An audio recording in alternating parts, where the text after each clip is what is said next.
This broadcast is brought to you by Colby Brooks with Century 21 Right Pace Real Estate and buyfrombrooks.com. Let Colby Brooks handle all of your real estate needs. We hope you're having a great day. It's Stan Morris reporting in Jonesboro 1 minute before the bottom of the hour. And it's Tuesday, June 6, 2020. We're here with another COVID-19 update that's going to be coming at you in the form of an update from the Arkansas governor in just a few moments. But before that begins, we want to, of course, give you the update of the numbers where we're at going into today's press conference. A lot of news taking place over the last, well, really probably 7 or 8 days not related to this.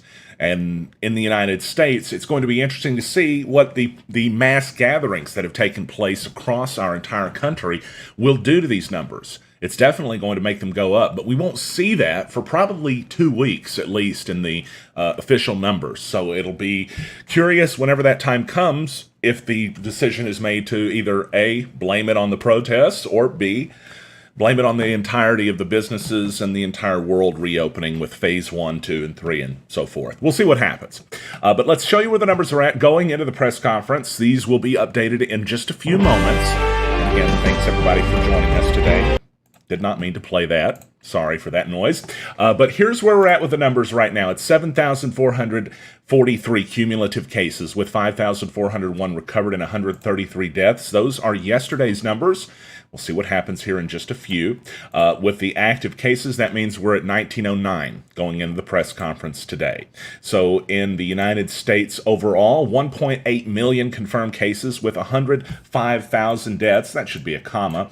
And 458,231 recoveries there. That's for the U.S. The globe overall, according to Johns Hopkins, 6.3 million, 337,000 have died, 2.7 million have recovered. So the Arkansas governor's feed is getting ready to begin here in just a couple of seconds. Yesterday they started early. I think it was at 1 o'clock, and we were doing a protest coverage at the time, so we didn't get to really bring that one to you.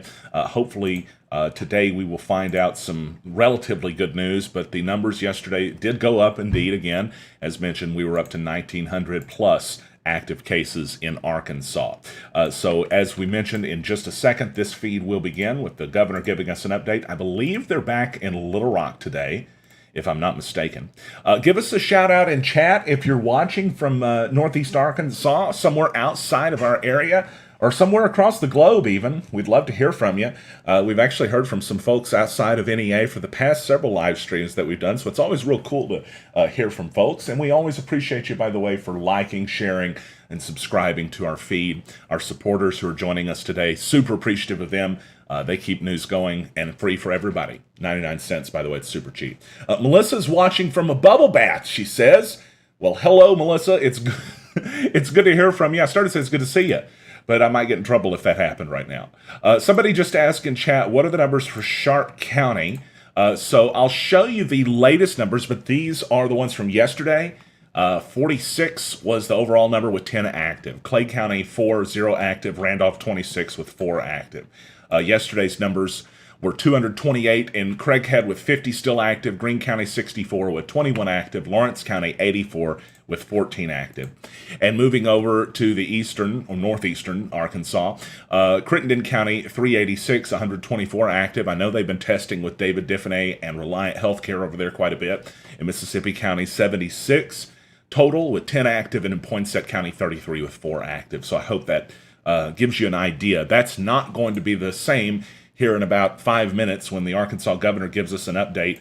But those are the numbers that we have going into the press conference. And it probably, well, I mean, you never know, but in recent days at least, we've not seen those numbers updated on the website until usually about 5 p.m. or so somewhat later in the evening. Right, so those will be the latest numbers we have for a while, even coming out of the press conference. They don't go through county by county in the press conference. Hello to Judy in Russellville. Good to see you. And hello to Brittany, who's on her way from Jackson, Mississippi. Be safe while out driving. Always appreciate you for watching, and everybody in your family, too.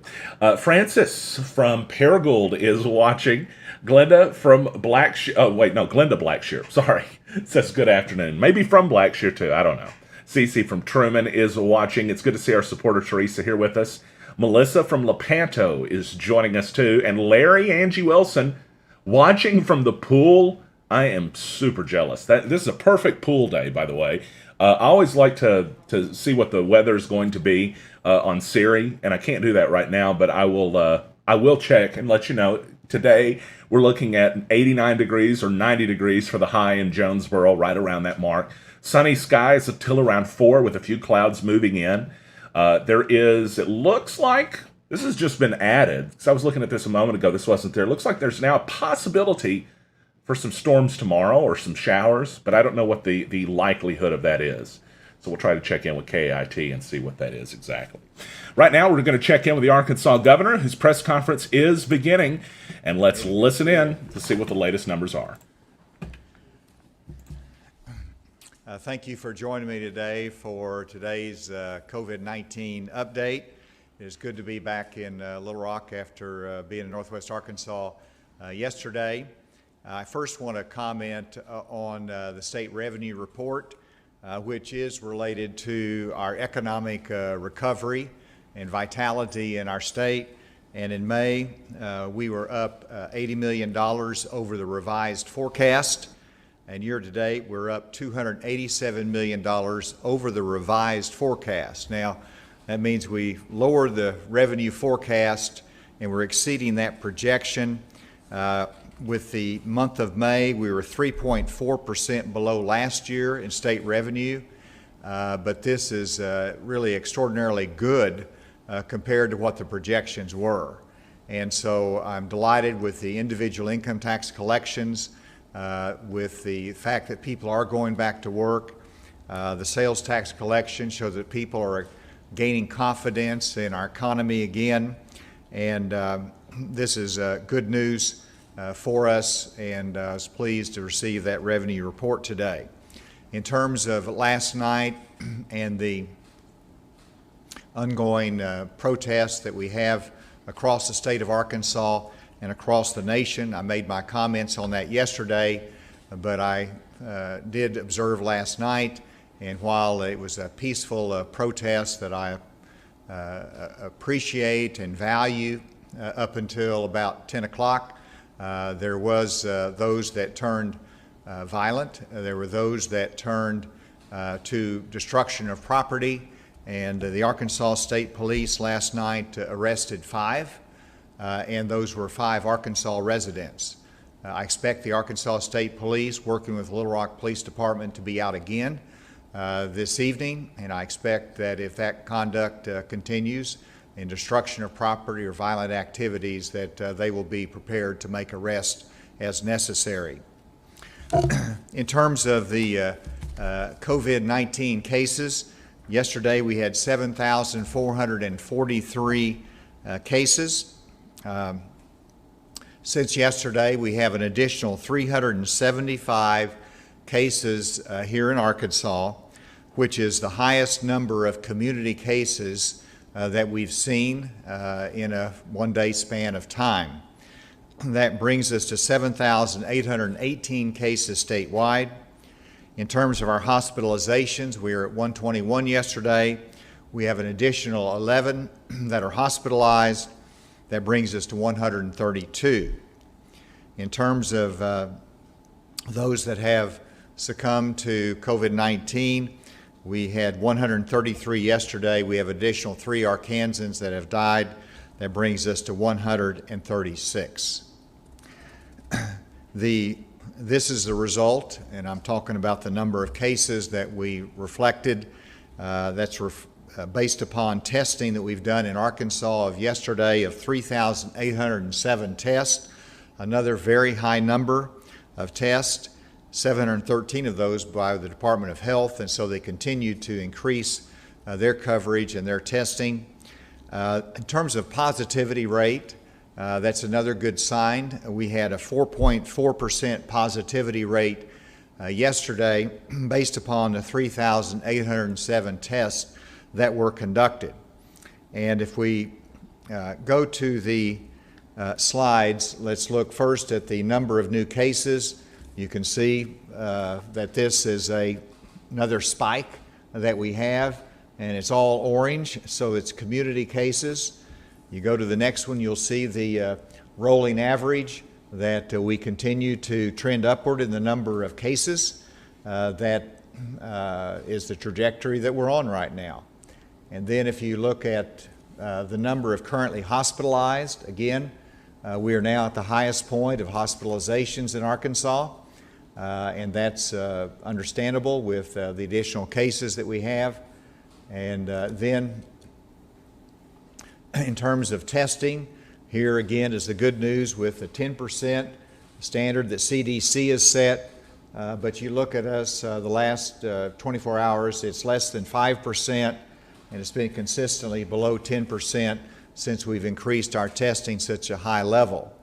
And then you'll see the cumulative total, which looks funny because it's fairly blank because we're just in the first part of June, but it reflects 3,807, and I wanted to indicate to you what our goal for testing will be in the month of June. As you know, we're setting a goal to test every nursing home resident and staff person. We're starting that process, and that's an objective that we want to accomplish. That alone, I believe, is 50,000 or so tests as a result of that. But with the level of testing that we're doing and the goal that we have, we want to be able to actually double our goal from last month.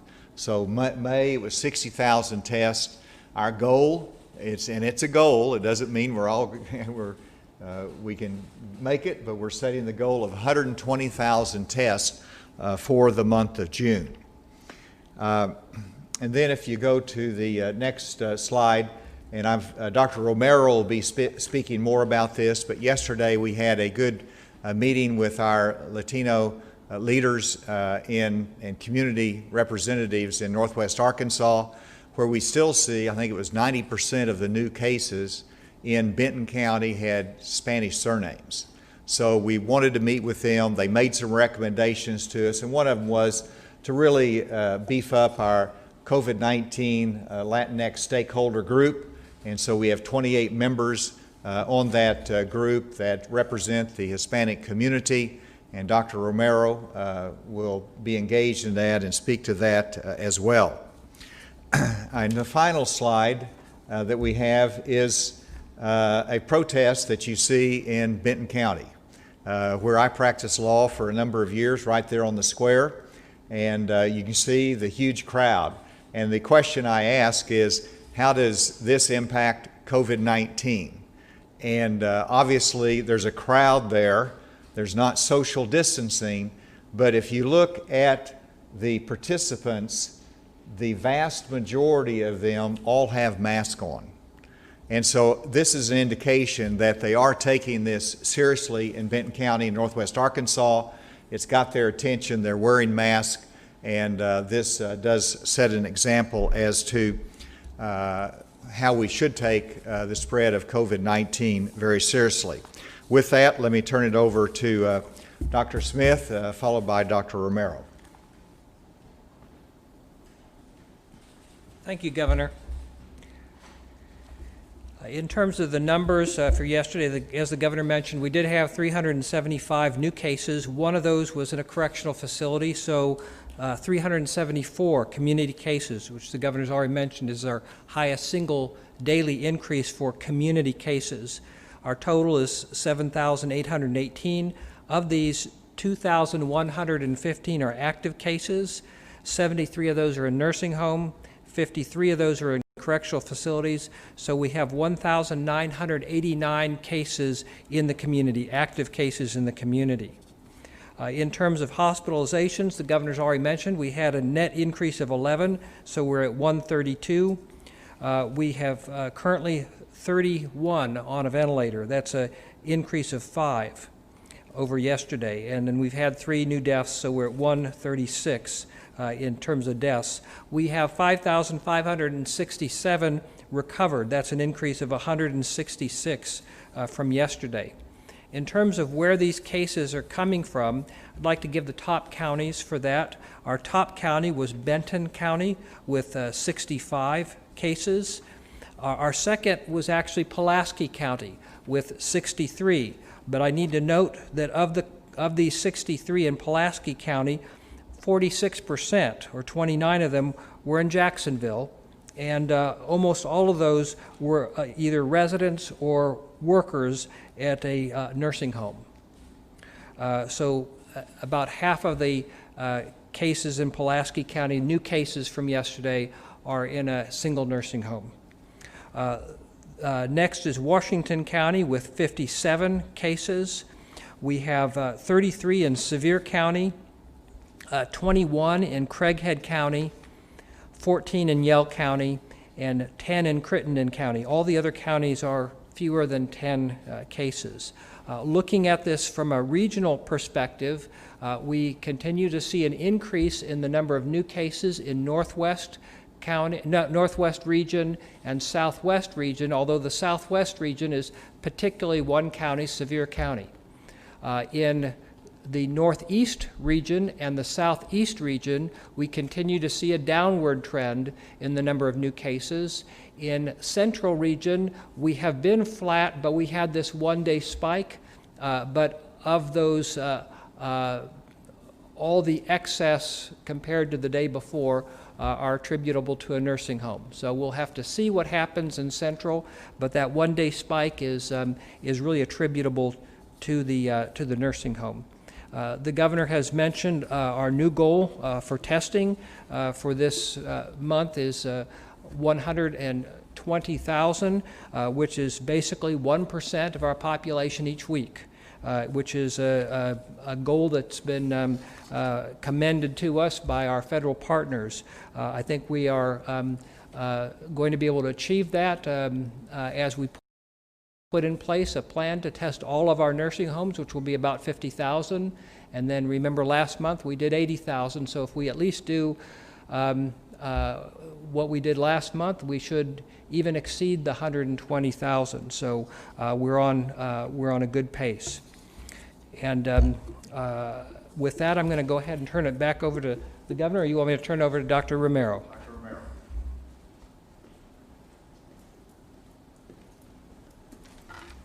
Thank you, Governor. Dr. Smith. So as the governor mentioned, the COVID-19 Latinx Stakeholders Group was formed last month. We've been meeting since the beginning of the month, last month, and it's composed of 28 members representing multiple organizations across the state, the major hospitals and faith groups, as well as the Arkansas United and Hispanic Women's Organization. Our primary goal is to communicate the importance, the significance of COVID infections to the Latinx community in Spanish in order to make them aware of the situation in our state. We discuss testing in hotspot areas. We are developing current informational videos and texts in Spanish to transmit the importance of testing and the importance of protective personal measures against COVID-19. We hope that this work will transmit to the Latino community the importance of this virus and will help to bring it under control. So back over to the governor. Thank you, Dr. Romero, and with that, we'll turn it over to questions. In terms of the reason for this big number of new cases, is it still kind of the same thing with like poultry companies, and or is there any particular reason? Of course, the short answer is that the spike in the new cases that we have reflects the dramatic increase in testing that we're doing, and that we're really going after the areas that have been positive cases, that we're having to do more contact tracing, more testing, and part of that is in the Hispanic community in Northwest Arkansas, but also in the poultry industry. And I did meet with them yesterday, doing an amazing job in terms of providing for the health, doing their own contact tracing, doing their own testing. And so I have a lot of confidence in what they're doing to keep the facilities running, but also to take care of their workers. But that's what we see obviously, we're going to do a deeper dive, and Dr. Smith and I are going to spend a lot of time on these numbers and continue to look at those. Is there any question remotely? Yes, Governor, good afternoon. It's Neil Gludner in Hot Springs. And this question is for Dr. Smith. When you had the chart up that showed the positivity rates, there were a couple of days they were up closer to the 10% level, it looked like, and that seemed to be a little different than the positivity rates that had been reported. And I know Dr. Smith has said it's been mental gymnastics for those of us trying to keep up with that, but does the chart reflect a different positivity rate than you're reporting on the daily briefings? Thank you. That's a very good question, and it is true that what I report as the positivity rate today, when we get all the numbers finalized by tomorrow, it may be different. Oftentimes it is. And this is a tension that we have here. We want to give you the most recent numbers, but as we get all of them in, there may be some adjustments that are made. Remember, normally when we report data, we've done a careful vetting of it, we've cleaned the data systems, and historically, oftentimes, it'll be a year before we get a final data set. We don't have that kind of time in the midst of a pandemic, so I'm giving you the most current numbers that I have, and we work very quickly to make those complete. As an example, yesterday the governor mentioned that we had about 3,700 tests. Well, when we finally got them all in, the number of tests that we actually had during that 24-hour period of time was 4,081, and those did include some positives as well.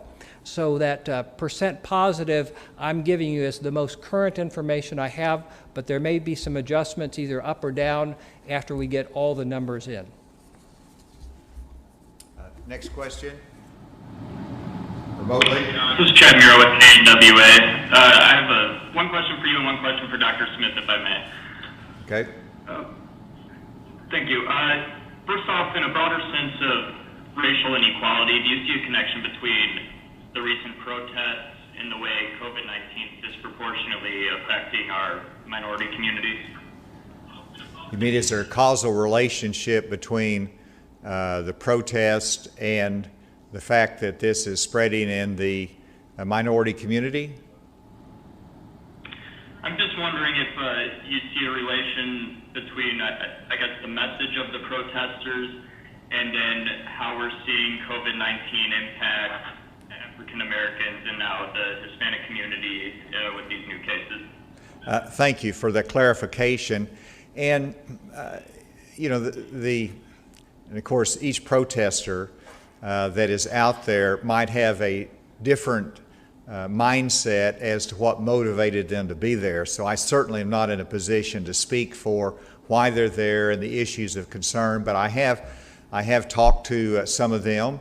And the first level is certainly what we saw in Minnesota, but it does go deeper, and there is concern about the lack of access to good health care in the minority areas of our state, and disparate ability to have that kind of access. And so there certainly is a concern. And that's one of the reasons that we want to make sure our Minority Health Commission and that we invest in the future in terms of improved minority health care, particularly as it might relate to COVID-19. I think you said you had another question for Dr. Smith. Yes, sir. Dr. Smith, purely from a public health standpoint, how concerning are these protests? And if, say, a protester did test positive for COVID-19, how hard would that be to do the contact tracing that's necessary?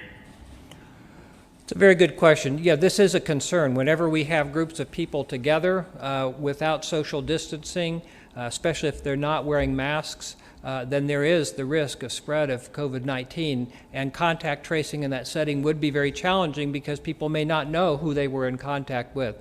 So my hope would be, or what I would urge our public is, if you're part of a group setting or protest, a peaceful protest, still be mindful of other risks to you and to others. And although social distancing may be a challenge, do your best and wear a face mask, as the folks in the photo that the governor showed. It would be a tragic thing if people came out to protest an injustice and then ended up infected because of that. And one more question remotely, then we'll come back to the table. Yeah, Governor, this is Andrew with AP. Related to the protest, wanted to ask you, given the president's comments last night, have you made a request, or are you planning on making any requests for military assistance aside from a National Guard for the demonstration? And also, has the federal government requested National Guardsmen from Arkansas to go up to Washington? And if so, how have you responded to that? Are you sending any up there? Thank you. And the answer is that Arkansas has not made any request. I have not made any request of the federal government for military resources, and I do not see that in our future. The role of the National Guard is important under my control as Commander-in-Chief of the state military, and their support of the state police and local law enforcement is what I believe is sufficient in the right direction for this time of protest in the United States. In terms of the second part of your question, which is, have we been asked to provide any support? There is not any geographic area tied to it. We have had a preliminary inquiry, but no official request for any Arkansas resources. Back to the table. I guess in regards to protests, how do you think they've been handled from a law enforcement standpoint? And is there, I guess, a balance that needs to be struck to where before things get out of hand, or is this just a situation where law enforcement just has to react instead of trying to be more preventative about things without just having an army of them out there? I think law enforcement has done a very, very good job in terms of protecting the protesters, making sure they have the right to peaceably assemble, and then balancing that with enforcing the rule of law and protecting property. It's always challenging for law enforcement, and I was actually out at the command center last night. I watched it very closely. I watched the decision-making process, and I thought it was very, very well handled, but it also taught me the complexities of it all as to when you move in, what actions are taken, and what I might think is the best way to do it. It's pointed out that this could lead to a confrontation. It could lead to close contact with, a protester that would lead to a higher level of violence or escalation. And so you're trying to avoid that. And the less than lethal or non-lethal crowd dispersing tools that they use has proven to be effective the last few days. And so, we learn from each night. But I want all of Arkansas to know that we're committed to, one, protecting the right to peaceably protest an important issue, and secondly, how it is intolerable that we would ever allow the destruction of property. We want to make arrests when that happens, just like we made 5 arrests last night. And I think the state police, I applaud them. They're working and supporting local law enforcement. Yes, ma'am. Governor, if the significant increase in COVID-19 cases is reflective because of the increase of testing efforts, does that indicate that we have now or have had many more community cases than we have known about? Yes, I want to make sure I understand. I'll give Dr. Smith a chance to answer this as well. But yes, the increased testing reflects that we actually know the spread of COVID-19 in the community and the level of it. And that's what, 2 months ago, everybody at this table was saying, well, you're not testing enough. Well, now that we're testing, we do know more. And the good news from that is that we're able to go in and trace it, isolate it, and to manage it. And so it's increased our radar, and we're using that effectively. Dr. Smith? I agree 100% with what the governor has said. There are some cases that are asymptomatic, never developed symptoms. We would not know about them unless we tested. There are others who might have mild symptoms and they may not come in for testing if it wasn't accessible. We wouldn't know about those. And then there are others who, by testing, we detect them before they become symptomatic, and so we can get them isolated, do the contact tracing before they spread to as many other people. So certainly increasing the testing, increasing the detection helps us in terms of stopping the spread of COVID-19. How are the recent numbers in increased cases and hospitalizations impacting your decision for phase 2 for reopening businesses? Well, it's put phase 2 on pause for now. And the hospitalizations we watch very carefully, and it's not to the level that near anywhere the level that we would have a concern on the access and sufficient hospital capacity. But that's one factor that we watch. And so, moving to phase 2 is, we look at it all the time, and but I don't think that would be appropriate to open up into phase 2 until we have more data and have more confidence. Let me also just interject that I've had communication from various parts of the state and say, well, our caseload is low. We don't have very many cases, so can you just open us up and let us go to phase 2? Well, that was actually the message I had from Northwest Arkansas 2 weeks ago. They all said, we're low cases, can you let us go to phase 2 and open us up more? And you could imagine if we had made that decision, what it would look like. And so I think there's a lesson there that, what might be a low caseload today, we need to watch that just like we watch the rest of the state. And I think we've proven that as the right approach is to move our state together. Is there another question remotely? Yes, Governor. Hi. Here, Naum Dominguez. I want to know if you are worried that in the Latino community there are increasing in parties like weddings and quinceañeras in the last week, and if you are going to suggest any restrictions. And the second question that I have for Dr. Smith is that if you can have the breakdown for the death in rate, please. Thank you. Thank you, and I'm going to ask Dr. Romero if he wanted to respond to that. Did you hear that okay? I missed the first part. Well, basically, are we having any particular steps to take in the Latino community in response to the information and the increase? Thank you, Governor. So with regard to the Latino community, we're actively now, more so than in the past, bringing awareness of this condition forward. We also have made it very clear that accessibility to testing has increased. And so one of the common questions that I've received in the past has been, is there a cost for the testing? And we've made it as clear as possible that this is free of charge, that we will test if you present to one of our local health units. Dr. Smith, did you hear the other part of the question? I think the question had to do with breakdown on deaths. Is that correct? Yes.